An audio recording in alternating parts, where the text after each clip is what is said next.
అందరికీ నమస్కారం అండి.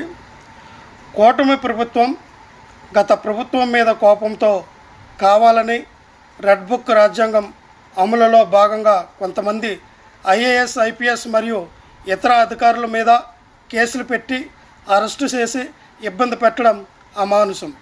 గత ముఖ్యమంత్రి గారి కార్యాలయంలో కార్యదర్శిగా పనిచేసి పదవి విరమణ పొందిన మాజీ ఐఏఎస్ అధికారి కె ధనంజయ రెడ్డి గారికి మరియు ఓఎస్డీగా పనిచేసిన మాజీ రెవెన్యూ అధికారి కృష్ణమోహన్ రెడ్డి గారికి లిక్కర్ కేసుతో ఎటువంటి సంబంధం లేనప్పటికీ వారి మీద అకారణంగా కేసులు పెట్టి వారిని అరెస్టు చేయడం అన్యాయం.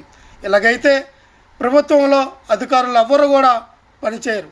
ఎందుకంటే అధికారులే బెదిరించి అధికారులని మీరు అవినీతికి అంటగడితే ఏ అధికారి కూడా ఇక మీదట ప్రభుత్వంలో ఐఏఎస్, ఐపీఎస్ అధికారి అన్నవాడు పనిచేయడానికి ఇష్టపడరు. త్వరలోనే ప్రభుత్వ ఉద్యోగస్తులందరూ కూడా ఈ రాష్ట్ర కూటమి ప్రభుత్వం పైన తిరగబడడానికి సిద్ధంగా ఉన్నారు. ఎందుకంటే జరగనిది జరిగినట్లుగా దుష్ప్రచారం చేస్తూ ప్రతి అంశంలో గత వైఎస్ఆర్సీపీ ప్రభుత్వాన్ని నిందించడమే లక్ష్యంగా కూటమి ప్రభుత్వం పనిచేస్తుంది.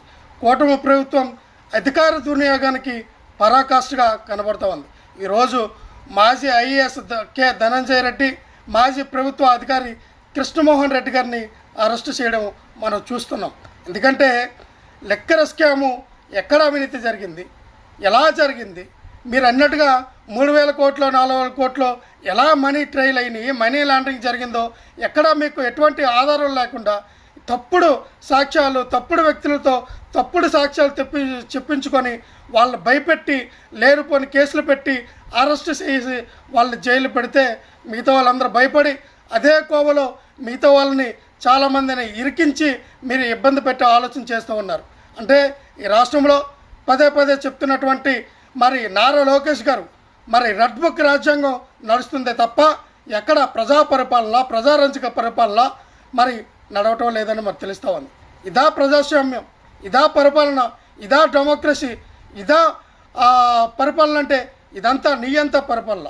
మనం చూసాం గతంలో హిట్లర్ కానీ లేదంటే గతంలో గడాఫీ కానీ ఇటువంటి ఎవరైతే నియంత పరిపాలన చేసేవారో అటువంటి నియంత పరిపాలన ఈ కూటమి ప్రభుత్వం ఆంధ్రప్రదేశ్ రాష్ట్ర ప్రజలపైన చేస్తూ ఉంది.